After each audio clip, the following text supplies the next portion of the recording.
Assalamualaikum warahmatullahi wabarakatuh, rekan-rekan sekalian. Jumpa lagi bersama saya, Anies Wakil di Respon Populer. Bersama kami pemuda awam ngomong kocak.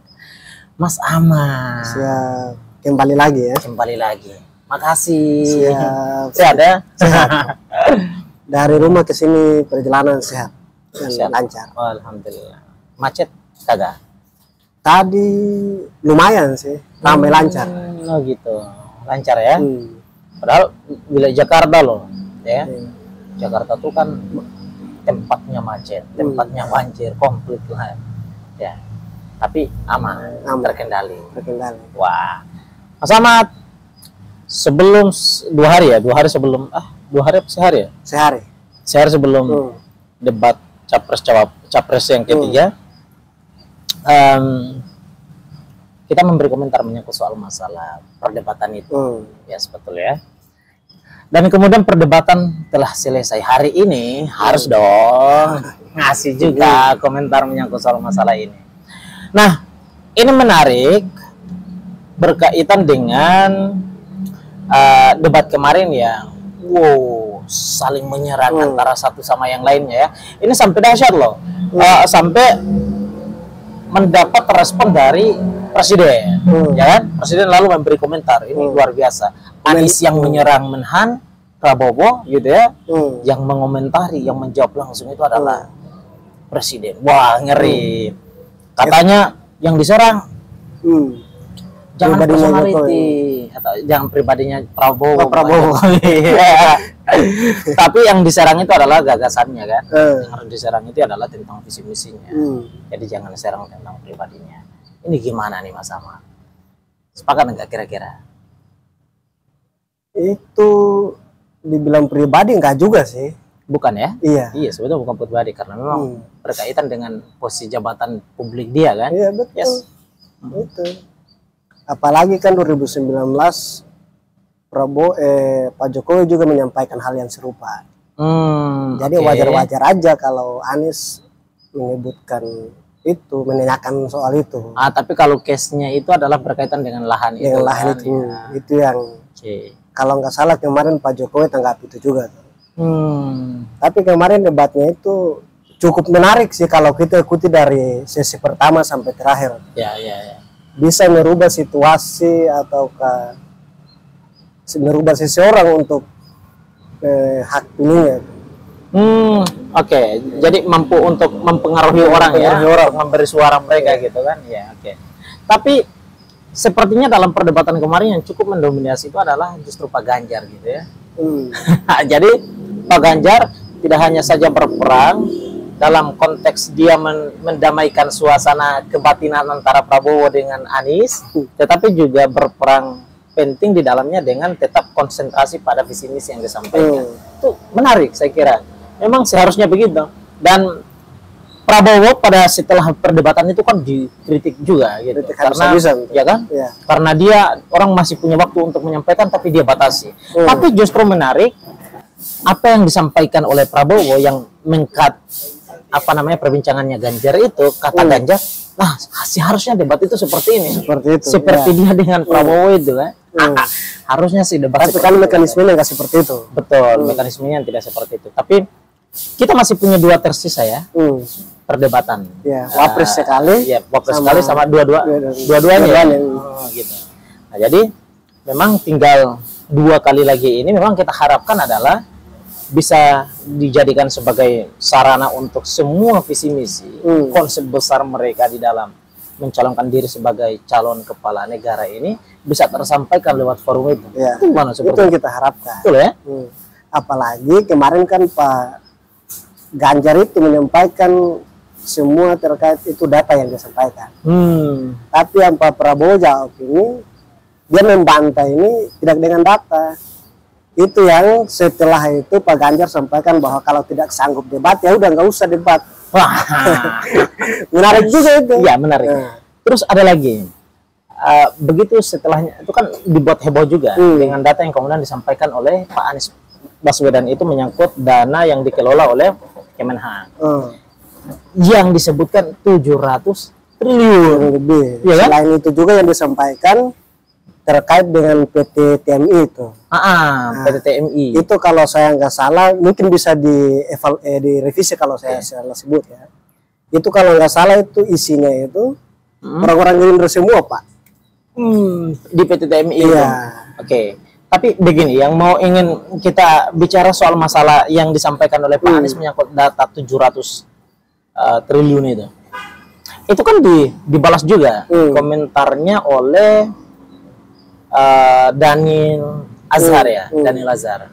Nah, Daniel Azhar kemudian menyampaikan atau melakukan pembantahan ya terhadap apa yang disampaikan oleh Anies melalui forum debat itu, bahwa itu adalah sesuatu percakapan atau penyampaian data yang tidak sesuai dan itu merupakan apa namanya kebohongan gitu ya, kebohongan publik. Karena sesungguhnya data yang dikelola oleh Kemenhan itu di tahun 2023 ya, kemarin itu cuman senilai 200 sekian triliun. Jadi tidak sampai pada angka 700 triliun. Nah, kalau misalnya ditotalkan keseluruhan dana yang dikelola oleh Kemenhan dari sejak tahun pertama Pak Prabowo itu menjabat di tahun 2020 hingga sampai dengan hari ini, dananya masih di sekitaran 600 sekian triliun. Jadi masih di bawah 700 triliun. Nah, Pak Anies menyebut angka 700. Itu kan sesuai data Kemenkeu. Kalau nggak salah itu kan data anggaran yang paling besar di kementeriannya Pak Jokowi ini, yang paling tinggi kan Kemenhan. Oke, tapi di situ kan disampaikan bahwa dana yang ada itu dianggarkan pada pos-pos tertentu, misalnya perawatan. Jadi tidak hanya saja tentang pembelian senjata gitu ya. Jadi ada tentang alutsista gitu ya. Tapi umumnya kan untuk Kemenhan kan. Ya, itu. Jadi nggak salah juga Pak Anies sebutkan itu. Enggak, tapi maksudnya tadi itu total anggaran dari tahun pertama hingga sampai dengan hari ini, itu totalnya itu bukan per tahun. Jadi kalau misalnya per tahun itu yang disampaikan Daniel itu adalah setiap misalnya tahun 2023 itu kisaran 200, sekian triliun. Jadi tidak di angka 700. Nah, angka 700 itu maksudnya total keseluruhan atau seperti apa? Nah, sedang 700 triliun ini disampaikan Anies dalam satu kesempatan itu tidak berdasarkan penjelasan yang secara detail, ya kan? Bahwa 700 ini dikelola oleh Pak Prabowo dalam setiap tahun kah, ataukah kemudian justru dari tahun pertama hingga sekarang gitu loh. Ya kan? Itu kan beda konteks tuh maksudnya. Nah, makanya itu juga harus diperjelas oleh Pak Anies itu, sehingga kemudian publik ini tidak mendapatkan atau tidak melahirkan tafsiran yang meluas, membias ke sana sini gitu kan. Nah, itu. Yang kedua ini adalah desakan Anies untuk Ganjar itu, untuk Prabowo itu buka-bukaan menyangkut soal masalah data pertahanan, ya kan? Yang buka-bukaan ini adalah forumnya gitu. Ini menarik juga. Desakan Anies ini kemudian mendapatkan tanggapan dari Komisi 1 DPR RI yang kemudian yang berafiliasi langsung ya, yang punya mitra dengan Kementerian Pertahanan, bahwa dia justru kemudian berterima kasih dengan sikapnya Pak Prabowo yang tidak mau yang tidak mau buka-bukaan menyangkut masalah data pertahanan negara ini kan. Kata dia perdebatan ini ditonton oleh dunia, maka tidak pantas ketika kemudian hal-hal yang sifatnya adalah security, data-data pertahanan ini tidak boleh dibuka di sana, karena akan menjadi celah, orang bakalan, ini rupanya celahnya nih, datanya ini Indonesia ini gitu. Jadi dia justru kemudian berterima kasih dengan Prabowo karena Prabowo tidak mau untuk kemudian buka-bukaan di forum itu menyangkut soal masalah data pertahanan. Menurut Mas gimana ini? Tapi kan tidak semua data, Pak. Tidak semua data. Ya, ada beberapa data yang harus dibuka ke publik biar publik tahu. Nah, masalahnya data apa yang dimaksudkan? Ya kan? Kan ada banyak data nih misalnya. Kan kalau misalnya data pertahanan yang harus dibuka. Artinya itu semuanya. Tapi kalau coba soal masalah data pembelanjaan alutsista gitu misalnya. Nah, itu kita buka-bukaan di sini, nah gitu. Tapi menurut saya itu pun juga kurang begitu logik. Dia bakalan bisa menyampaikan soal masalah ya, anggaran pembelanjaan alutsista itu sekian, katakanlah 220 triliun. Nah, pembelanjaannya. Dan ini pembelanjaannya untuk alutista dan barang-barangnya bisa dicek di tempat-tempatnya gitu kan. Nah, artinya seperti itu bisa digambarkan dan bisa disampaikan. Terkait menyangkut soal masalah indikasi-indikasi penyalahgunaan, saya kira itu kan kewenangan lembaga hukum. Jadi lembaga pihak penyidik yang kemudian punya kewenangan di dalam menjawab kemana anggaran tersebut gitu, dan lain seterusnya. Jadi saya kira seperti itu. Maka ketika kemudian Pak Prabowo diserang dengan data buka-bukaan tentang data pertahanan, saya kira itu juga keliru, karena memang tadi data pertahanan adalah tentang identitas Indonesia, tentang security Indonesia kan. Jadi memang harus betul-betul safety atas hal itu. Tapi memang sepakat juga saya ketika Pak Prabowo, enggak sama Anies gitu. Kalau Pak Prabowo dalam melalui forum itu juga harus buka menjelaskan menyangkut soal masalah data keamanan. Tapi dengan satu catatan, Pak Anies harus secara secara detail. Ya, secara terarah kemana arah perbincangan dia yang harus dibuka oleh Pak Prabowo seperti itu, misalnya pembelanjaan kah, atau seperti apa, perawatan kah, atau apa gitu kan, yang harus dibukakan oleh Pak Prabowo. Nah, dengan demikian kan kita bisa kemudian, oh iya benar, Pak Prabowo tidak berani, ada apa gitu. Nah, penegak hukum yuk kamu usut ini barang. Ada sesuatu yang kemudian muncul tanda tanya di sini. Ini yang harus kita usut. Nah, seperti itu. Tapi kalau misalnya mendesak untuk data dibuka, saya kira memang juga keliru, karena kan kita juga bisa mengetahui Pak Prabowo orangnya belak-belakan.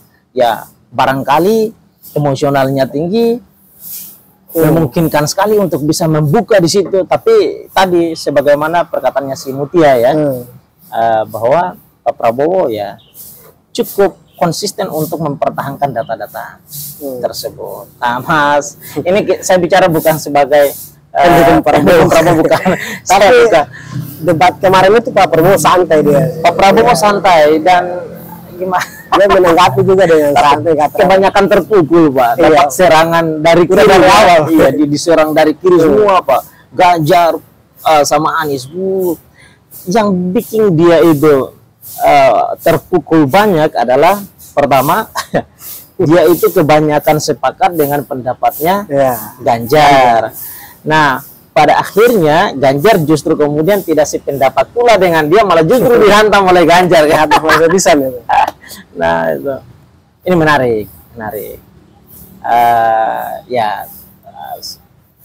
Dan yang paling disayangkan pula ya soal masalah penilaian kedua pihak ini ya. Pak Anies bertanya ke Ganjar menyangkut penilaian dia tentang Prabowo, ya kan?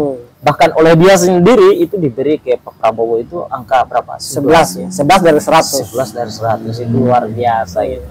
Ya, dan itu cukup membuat emosi gitu ya pendukung Pak Prabowo itu. Nih, tapi hebatnya Prabowo ini dia kan berbicara sesuai dengan tema kan? Ketahanan dan keamanan. Bagaimana Indonesia ke depannya. Sedangkan mereka berdua ini melakukan penyerangan terhadap Pak Prabowo ini soal lembaganya dia, Pak. Harusnya kan melakukan penyerangan ini bagaimana terkait dengan visi-misi dia. Ya, tentang pertahanan security negara gitu ya. Betul. Itu juga menjadi pertanyaan bagi kita juga. Ini dua mantan gubernur. Ya. Betul. Melakukan penyerangan bertubi-tubi. Kalau dalam permainan sepak bola itu mereka buat umpang lambung semua. Ganjar buat umpang lambung, Anies sambut. Jadi ini, tapi Pak Prabowo tidak menggunakan cara yang sama, gitu. Bahwa bagaimana Pak Ganjar penilaian Anda tentang Anies Baswedan saat dia memimpin di ibu kota DKI Jakarta, atau bagaimana pendapat Anies tentang Pak Ganjar yang memimpin di wilayah Jawa Tengah kan gitu. Karena memang tadi misalnya ya Pak Prabowo cukup tenang dalam posisi itu, tapi walaupun sebetulnya saya lihat agak sedikit panik ya. Sedikit. Enggak, memang psikologinya terpukul gitu ya. Emosionalnya dapat gitu. Yang lebih lagi mengerikan di akhir itu nggak mau salaman gitu. Prabowo bilang Anies yang nggak mau datang ke dia, kata Anies dia nyari-nyari nggak dapat lah, padahal begitu selesai dia jalan ke sana. Itu kan satu ruangan. Iya, satu ruangan. Kok masa ngelesnya kok lucu ya. Gitu ya Mas Ahmad ya. Terima kasih banyak untuk kali ini, nanti kita akan sambung lagi di kesempatan. Terima kasih. Assalamualaikum warahmatullahi wabarakatuh.